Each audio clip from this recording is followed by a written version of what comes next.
Welcome to DC Bureau, the Wall Street Journal's online politics show. I'm Jerry Seib. The presidential campaign took a turn toward foreign policy this week because Governor Mitt Romney headed overseas to London, to Israel, and to Poland. We're here to talk about that with Ambassador Rich Williamson, veteran foreign policy thinker in the Republican Party and chief strategist for the Romney presidential campaign. Rich, thanks for being with us. Thank you very much for letting me come. Let's start at the 10,000-foot level here. What, in a nutshell, would you describe, how would you describe the difference between a Romney foreign policy and an Obama foreign policy? American foreign policy's had a tradition, bipartisan tradition, from Truman to Kennedy to Reagan.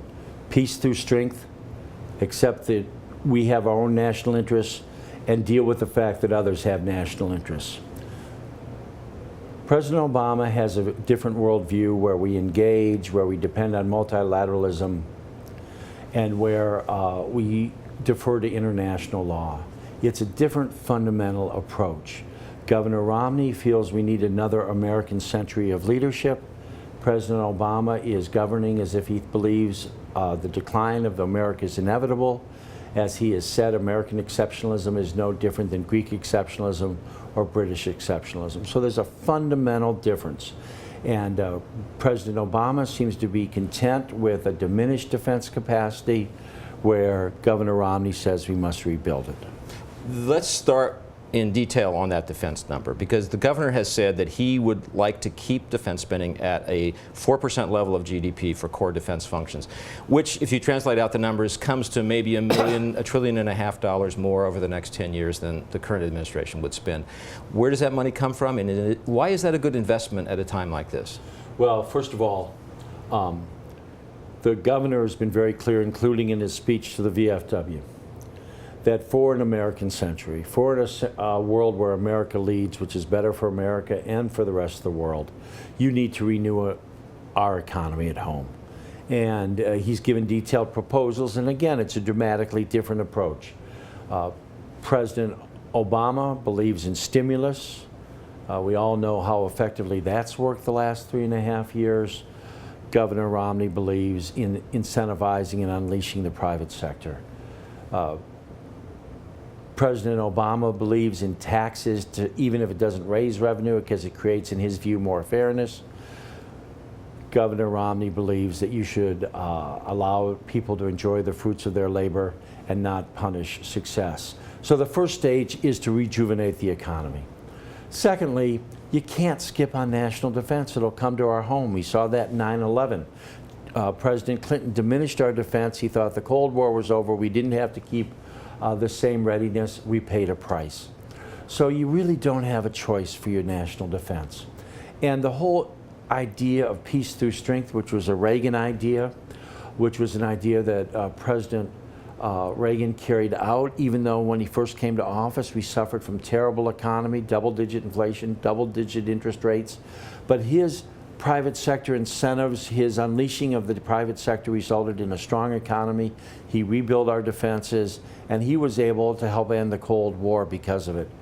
Governor Romney's likewise convinced, from his practical experience as a very successful businessman, that if we unleash the private sector, we'll have the economic growth so we can provide adequate national defense. We can protect our vital interest and allow it to be animated by our values. So there's a fundamental difference of views. How do I manage decline? How do I ensure the continued preeminence? One of the subjects you can't avoid because it's so front and center is Iran. One of the things that's underway right now is a process, somewhat sporadic, of negotiations with Iran, not the U.S. alone, but the U.S. with 5 international partners, to try to walk the Iranians back from their nuclear program. In a Romney administration, would that negotiating process continue? Look, Governor Romney's made clear he has no problem with engaging, but just like John F. Kennedy said, you should never engage out of fear and never be fearful of negotiating. He would not negotiate of fear. Right now, it's activity without progress.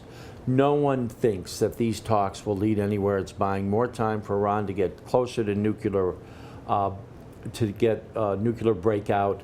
We feel that Tehran believes the whisper that the president made to Medvedev, wait until after the election, I'll have more flexibility, is what Tehran believes will happen. So they're going through a charade to buy more time, and eventually they feel they'll get nuclear breakout. And if we continue with the Obama policies, that will happen. The world will be less secure. Israel and other friends in that region will be in desperate existential threat. So does that mean that process, which is known as the P5+1 process, would end?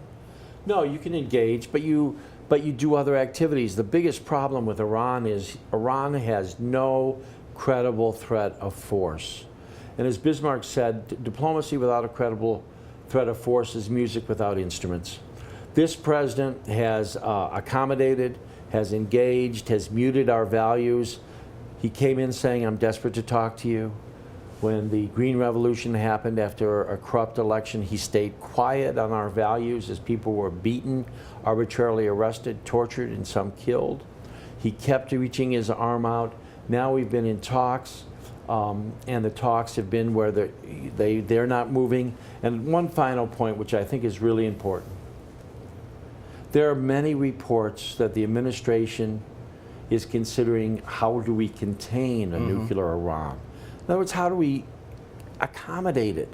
And Iran is an irrational regime. They have shown they're the world's largest sponsor of terror, their threats to Israel, their support in Syria. We have to stop them. And Governor Romney, ironically, is the man who stands with the 4 UN Security Council resolutions of absolute suspension of enrichment, no enrichment. And that is a fundamental difference. Would a President Romney think that Iran had a right to a peaceful nuclear program? You have a right to a peaceful nuclear program, but there's a really important distinction neither the Obama administration nor the press have identified, and that is the Non-Proliferation Treaty says you can have a peaceful program. They don't say you can enrich. Right. So you can have enrichment that you bring in to operate your facilities and take out. The danger is the capacity to enrich to nuclear grade. So in his speech to the VFW this week, Governor Romney said, end all enrichment at Iran. Period. That's his position. Period. China. And it's the position of the UN Security Council. It's Barack Obama who's weaker, not Romney who's out of sync. Another area where the governor's talked pretty toughly in the campaign is China. He has said that he would name China a currency manipulator on day one of a Romney administration. But in that VFW speech I just referred to this week, you released in conjunction with that a policy paper that says if China continues to manipulate its policy, he would declare it formally currency manipulator on the first day. Is that a bit of a pullback from some of the rhetoric earlier? No, I think what he's trying to do is say, look, in July of 2012, I'm not going to lock myself irrevocably to a position that may change if China changes its behavior by January 20th. I was in the transition for Ronald Reagan when he made clear what he'd do if Iran didn't free the hostages. And lo and behold, the day he was inaugurated, Iran released those hostages. So Romney is making clear, look, if you don't get your act together, if you don't stop cheating, if you don't stop doing things that take jobs away from Americans, there will be consequences. And the consequences would be what? Well, you've got the whole question of taking him to the World Trade Organization. You have the question of how you can otherwise put financial pressures on what they're doing with their flow of finances and other activities. We do have a relationship where our economy benefits from China, but their cheating puts our people at a disproportionate disadvantage, and that has to change. Governor Romney's going to Israel. Inevitably, he'll be asked questions about not just the relationship with Israel, but the broader situation in the Middle East, including Syria. Would a Romney administration right now be arming the Syrian opposition? Yes. The most important thing to remember is Governor Romney said on Syria over a year ago, we should be sending assets in to try to work with the opposition to identify the moderates to help them organize. We're in a desperate situation today because Barack Obama led from the behind and did not do that. Remember when this turmoil went through the Middle East, he was still calling Assad a reformer. 2 months into this citizen revolt, he still was saying Assad should stay. We've been a day late and $1 short throughout this year, and so we're now in a dilemma where 17,000 innocent people have been killed. We don't know who the moderates are. We haven't helped orchestrate with them, and we're finally scrambling to work with the neighbors. Governor Romney's been saying, work with the moderates, arm the moderate opposition, push back, work with Turkey, work with Jordan, work with Israel, and this is something this president's only done in the last couple months. But what makes you think you can define the moderate opposition versus the not so moderate opposition in Syria? Or put another way, how can you be sure the aid you're giving to the Syrian opposition isn't heading toward al-Qaeda? Sure, those are tough questions and they're legitimate questions. But again, it goes to an approach of leading from the front, not from behind, and that is get in there a year ago, 15 months ago.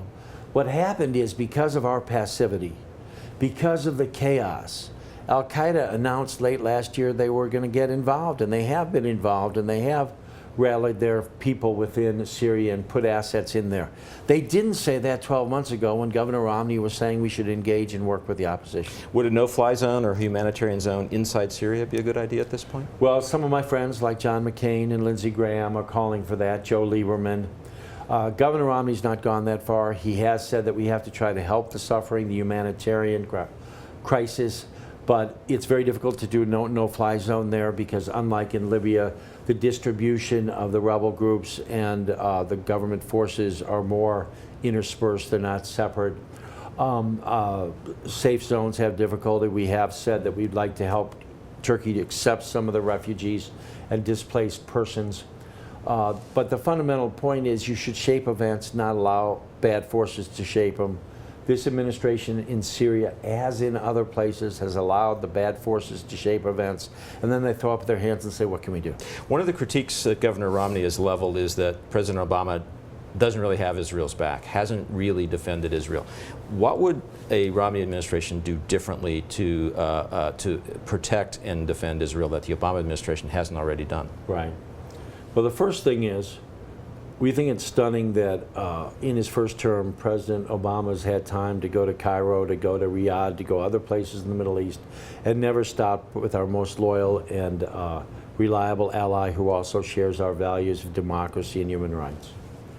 Secondly, while there has been some military support, there's clearly not a close cooperation in condominium on political goals, whether it's with Iran, where Israel's made its unique discomfort as this existential threat grows, whether it's with Syria, whether it's with the Arab Spring more generally, or with the Palestinian issue where the president went out and announced his positions without even consulting with the Israelis. And most dramatically, I think it's just symbolic that the Vice President of the United States kept the head of state, the Prime Minister of Israel, our best and most reliable ally, waiting 90 minutes for dinner because he had a teenage peak and temper tantrum. That's not how you treat friends. This administration has not treated Israel with the respect they deserve, has not treated them as a friend, and that's one reason that Governor Romney is going to Israel on this trip and also has said his first trip as President of the United States will be to Israel. Rich Williamson, it's interesting to have a little foreign policy conversation in this campaign. It's been a while coming. I hope we can do it again before it's over. I appreciate you joining us today. Thanks. Great.